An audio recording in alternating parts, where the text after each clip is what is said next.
Kolkata night রাইডার্সের squad থেকে মোস্তাফিজুর রহমানকে বাদ দিতে নির্দেশনা দিয়েছে বিসিসিআই। তার বদলে পছন্দমতো ক্রিকেটার নিতে দেয়া হয়েছে অনুমতি। ভারতে হিন্দুত্ববাদী কয়েকটি সংগঠনের বিরোধিতায় বিশৃঙ্খলা আর অস্থিরতা ঠেকাতেই এই সিদ্ধান্ত নেওয়া হয়েছে বলে জানান বিসিসিআই সচিব দেবজিৎ সাইকিয়া।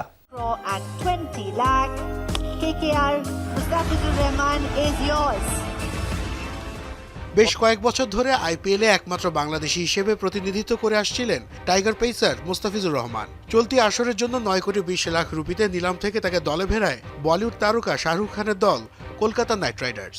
নিলামে সর্বোচ্চ দামে বিক্রি হওয়া বাংলাদেশি ক্রিকেটার হিসেবে রেকর্ড গড়েন এই কাটার মাস্টার। তবে ভাগ্য যেন আর সহায় হচ্ছে না মুস্তাফিজের। বেশ কয়েকদিন ধরেই বাংলাদেশি ক্রিকেটারদের নিষিদ্ধের দাবি জানিয়ে আন্দোলন করে আসছিল কট্টর হিন্দুত্ববাদী কয়েকটি সংগঠন। ফলে টাইগার এই পেসারের আইপিএল খেলা নিয়ে তৈরি হয় অনিশ্চয়তা। এমন পরিস্থিতিতে মোস্তাফিজুর রহমানকে কলকাতা নাইট রাইডার্সের স্কোয়াড থেকে বাদ দিতে নির্দেশনা দিয়েছে বিসিসিআই। তার বদলে ফ্র্যাঞ্চাইজিটিকে পছন্দমতো ক্রিকেটার নিতে অনুমতিও দেওয়া হবে বলে জানানো হয়।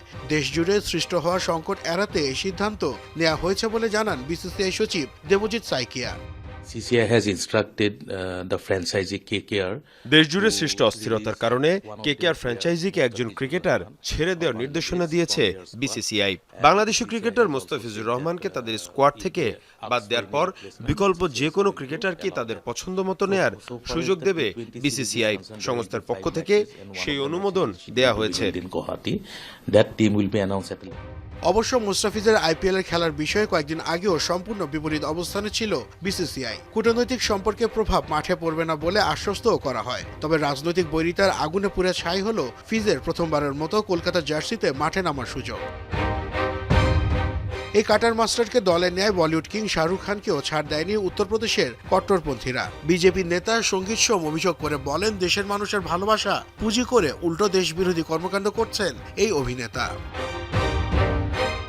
নাসিফ শুভ, যমুনা স্পোর্টস।